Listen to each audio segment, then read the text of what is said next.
মান্না ভাইয়ের সাথে তো আলহামদুলিল্লাহ, মান্না ভাইরে আল্লাহ বেহেশতে নসিব করুক। ওনার সাথে আসলে আমার অনেক বন্ডিং ছিল, ওনার সাথে আমার অনেক স্মৃতি ছিল। আর শাবনুর আপু আমাকে দেখে আদর করে, রিয়াজ ভাই আমাকে দেখে আদর করে। শ্বশুরবাড়ি জিন্দাবাদের একটা সিন ছিল ফার্স্টের দিক দিয়ে।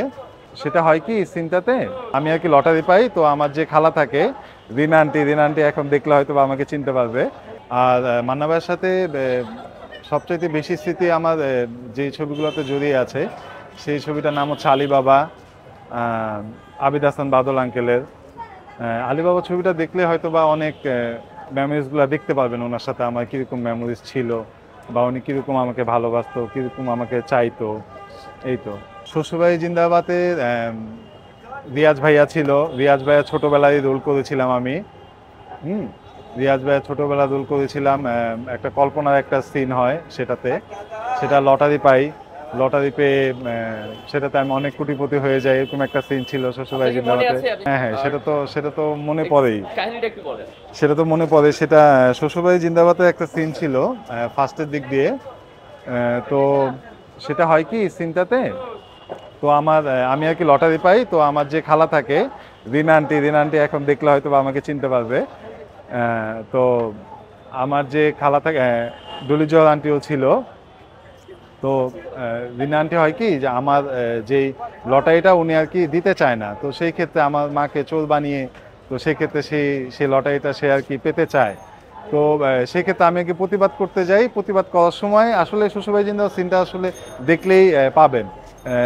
মোটামুটি 20 মিনিট পরে, 20-22 মিনিট পরে আমার সিনটা থাকবে। মান্না ভাইয়ের সাথে তো আলহামদুলিল্লাহ, মান্না ভাইরে আল্লাহ বেহেশতে নসিব করুক। ওনার সাথে আসলে আমার অনেক বন্ডিং ছিল, ওনার সাথে আমার অনেক স্মৃতি ছিল। আসলে কোনটা বলবো, আসলে রাস্তার মধ্যে এখনকার সময় ওরকম নাই। তো মান্না ভাইয়ের সাথে আলিবাবা ছবি ছিল। আলিবাবা ছবিতে ওনার নিয়ে একটা গানই আছে আমার, নিয়তি তোরে সালাম। নিয়তি তোরে সালামের পরে একটা গুলি করার একটা সিন থাকে। হ্যাঁ, আমার পিছনে 3টা গুলি করে।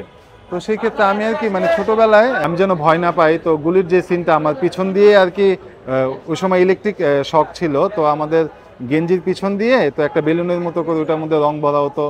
রং ভরে তো ইলেকট্রিক শক দিয়ে তো মানে ওইটা ফোটানো হতো আর কি। তো সেই ক্ষেত্রে আমি আর কি ভয় পেয়ে যাই আর কি, ছোট ছিলাম। তো এখন দেখা গেছে অনেকগুলা সিন করা হয়ে গেছে, এখন সেই সিন যদি আমি ভয় পাই, যদি আমি চলে আসি তাহলে তো হবে না। সেই ক্ষেত্রে মান্না ভাই আসলে আমার পশম অবশ্য দাঁড়িয়ে যাচ্ছে ওনার কথাগুলো মনে পড়লে। মান্না ভাই আসলে যে কিরকম কেয়ারফুল বাচ্চাদের প্রতি, বা আমাদের যারা জুনিয়র যারা আমরা আর্টিস্ট ছিলাম, উনি আসলে খুবই আন্তরিক ছিল। আর এখনকার দুনিয়ায় মনে হয় খুবই কম, কারণ পাবোই না, কারণ এখনকার দুনিয়ায় তো দেখা গেছে যারা সুপারস্টার তাদের তো কোনো খবরই নাই। আর মান্না ভাইয়ের মতো ওনাদের মতো লোক পাওয়াটাও আসলে খুব আসলে ভাগ্যের ব্যাপার আমাদের লাইফে যেটা ছিল। তো উনি আর কি দেখা গেছে আমি যেন ভয় না পাই। হ্যাঁ, 50 টাকা মাত্র, 50 এমনি যে গেল থাক।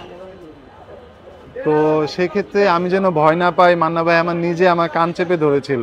অবশ্য সিনগুলা দেখলে হয়তো বা বুঝতে পারতেন যে আসলে কিরকম তার সাথে আমার বন্ডিং। শাবনু রিয়াজ ভাইয়ার সাথে হ্যাঁ স্মৃতি আছে।